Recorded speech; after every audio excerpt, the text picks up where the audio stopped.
programa formativo que significa una estancia de 3 semanas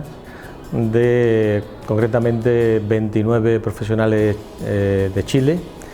del área de salud, del Sistema Nacional de Salud de Chile, que vienen fundamentalmente con 2 objetivos. Por un lado, en nomenclatura chilena, hacer un levantamiento de mapas de competencias por perfil profesional, de cada uno de los perfiles profesionales que vienen. Y por otro lado, van a hacer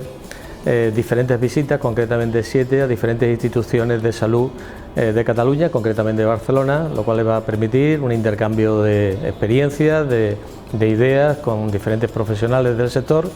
en el ámbito de Cataluña, y bueno, atesorar pues todo un conjunto de conocimientos, de habilidades y espero que también de actitudes que les permitan mejorar su desempeño cuando vuelvan a su lugar de trabajo en Chile, en el Sistema Nacional de Chile. Creo que la experiencia ha sido positiva hasta el momento. En esta segunda semana ya de pasantía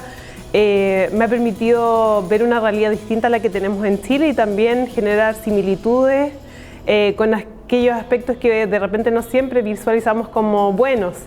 El aprender de otros modelos, además del que estamos enseñando de manera teórica aquí en clase, permite también abrir oportunidades y también pensar qué estrategias y qué ideas podríamos implementar específicamente en el servicio de salud al cual yo trabajo. Ha sido una experiencia sumamente interesante porque se ha combinado lo que es la práctica, el conocer el cómo lo están haciendo en instituciones de salud de esta ciudad y que por lo tanto puedo buscar ahí elementos para poder replicarlo en mi institución donde yo me desempeño. Básicamente lo que tiene que ver con los procesos de reclutamiento y selección, en la capacitación y formación y también en evaluación del desempeño, ojalá en algún momento no tan lejano. Estoy haciendo una pasantía donde estamos recibiendo importantes herramientas para realizar el levantamiento de competencias